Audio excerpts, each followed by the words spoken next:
बिस्मिल्लाहिर्रहमानिर्रहीम। शुरू करता हूँ अल्लाह के पाक नाम से जो बहुत बड़ा मेहरबान नहायत रहने वाला है।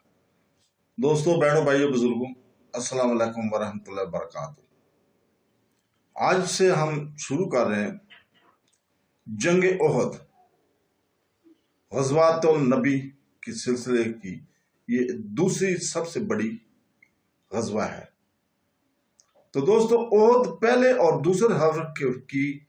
हरफ की पेश के साथ मदीना मुनव्वरा के पहाड़ों में से एक मशहूर पहाड़ है और ये पहाड़ मदीना के शुमाल में वाक़या है और इससे तकरीबन 4 किलोमीटर के फासले पर है। और जबल ओहद को मदीना से वादी कनात अलग करती है जो मदीना के मशरिक से आती है और जबल ओहद के सामने से मगरब की जानब गुजरती है और ज़ग़ाक़बा में जा गिरती है। और जबल ओहद की तभी सूरत यही है कि वो खुशक पत्थरों से बना है और मशरक से मगरब तक इसकी लंबाई 6000 मीटर है और इसमें बहुत सी चोटियां और मुख्तलिफ चट्टानें हैं और इनकी कसरत की वजह से इसकी तरफ देखने वाला इन्हें मुस्तकिल पहाड़ों की तरह ख्याल करता है। यह ख्याल करता है कि ओहद आपस में मिले हुए छोटे छोटे पहाड़ों से इबारत है और इनके अमूमन मजमूए से इस पहाड़ की वहदत मुस्तशक्ल हो रही है और इन पहाड़ों के तलासक और इनके दरमियान कशीदगी को पाया जाने से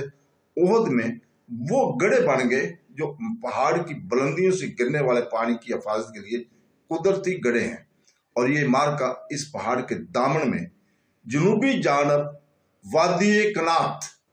के नशे में और इसके इर्द गिर्द के मैदान में हुआ था। और हदीस शरीफ में है कि ओहद पहाड़ हमसे मोहब्बत करता है और हम इससे मोहब्बत करते हैं। और इस पहाड़ के दरे के दाने पर हुजूर पाक सल्लल्लाहु अलैहि वसल्लम ने अपनी फौज के साथ पड़ाव किया था और इस तरह ये एक बुलंद और मुमताज मरकज बन गया जिसने मुशरिकीन को इसके पास मार्का कबूल करने मजबूर कर दिया, जिसने मार्का के पहले मरहले में मुशरिकीन को शिकस्त देने में और मुसलमानों की मदद की और इस सरफगंदगी के बाद इन्हें जबल ओहद की चोटियों की तरफ इंतजाम के साथ सिमट आने में सहूलत दी। और ओहद के दरे के दहाने पर इन शोदा का कब्रिस्तान है जो मार्का ओहद में काम आया और अब सैयदुल शोदा हजरत हमजा बिन अब्दुल मतलब रजी अल्लाह ताला अन्हु और हजरत अब्दुल्ला बिन हाबिश रजी अल्लाह ताला अन्हु की कब्र के सिवा जो अब एक ही कब्र में दफन है, हतमी तौर पर इन शोदा की कबूर पहचानी नहीं जाती। हजरत हमजा रज़ी अल्लाह ताला अन्हु की कब्र दरे के दहाने पर एक बुलंद जगह पर जो वादी कनात के तक नजदीक है पाई जाती है और इस कब्र की शमाल में दिगर शोदा का कब्रिस्तान वाक़या है। जबल अनैन को जबल अल-रमाता कहते हैं। ये एक छोटा पहाड़ है जिस पर सुर्ख रंग गालिब है और इस दरे के दहाने से जुनूब की तरफ वाक़या है जिसे रसूल पाक सल्लल्लाहु अलैहि वसल्लम ने मार्का से कबल अपनी फौज के लिए पड़ाव बनाया था और वो इस पड़ाव के मरकज से तकरीबन 60 मीटर दूर है और ये पहाड़ इस वादी कनात के जनूबी किनारे पर वाक़या है जो इसकी और जबल ओहद के दरमियान अलहदगी करता है। और इस जबल अनैन के मुतालिक हुजूर पाक सल्लल्लाहु अलैहि वसल्लम ने हुक्म दिया था कि तीर अंदाजों का दस्ता जो 50 तीर अंदाजों पर मुश्तमिल था यहाँ ठहरे और वो हजरत अब्दुल्ला बिन जबीर की कमान में इस पहाड़ पर ठहरा। और इस पहाड़ पर इन तीर अंदाजों के ठहराने से रसूल पाक सल्लल्लाहु अलैहि वसल्लम का मकसद मुसलमानों को पिछले हिस्से को घुमसान के रन के वक्त मुशरिकीन के सवारों की ज़रब से बचाने के लिए था, इसलिए वो वहां पे उनको नामजद किया गया था। जब हजूर पाक सल्लल्लाहु अलैहि वसल्लम ने मदीना की तरफ हिजरत की तो आपने वहां यहूद को पाया जिन्होंने उसे वतन बना लिया था। इस्लाम और यहूदियत के दरमियान जो इख्तलाफात पाया जाता है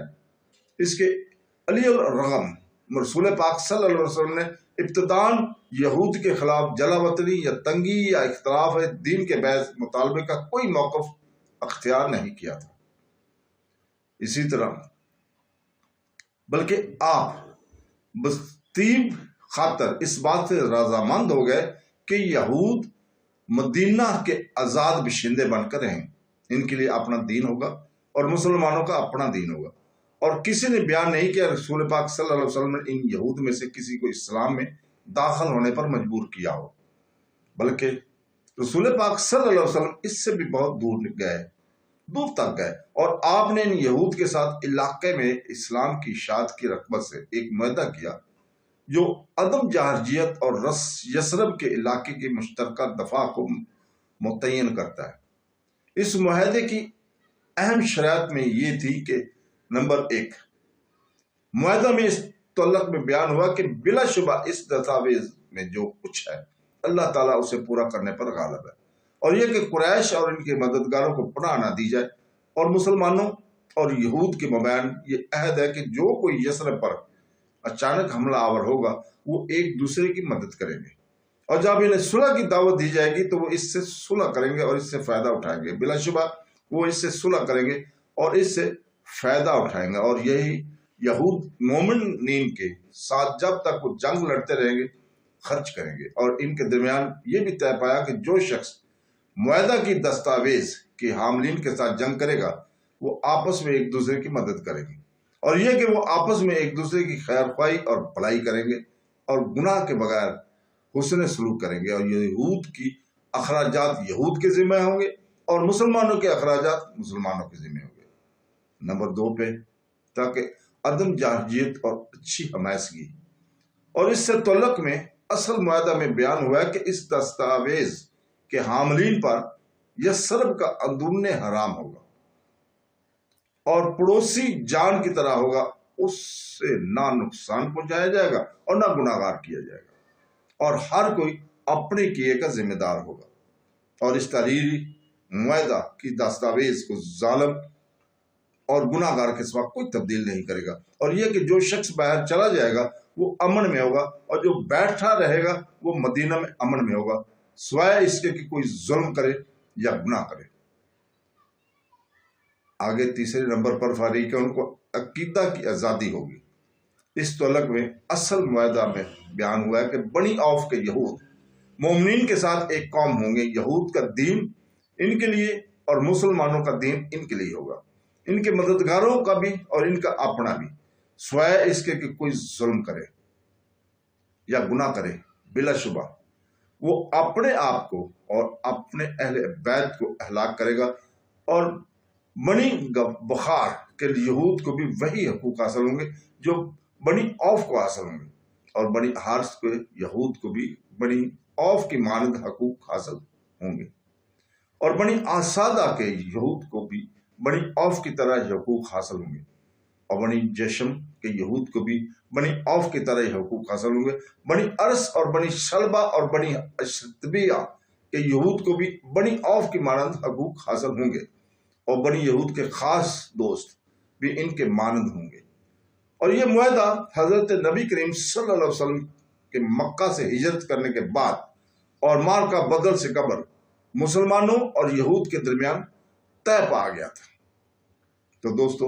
اس کے ساتھ ہی ہم آج اجازت چاہتے ہیں آپ سے۔ کل انشاءاللہ تعالی ہم اس کی 2 نمبر قسط میں آپ کو اس وقت خوش آمدید کہیں گے، اور اس میں ہم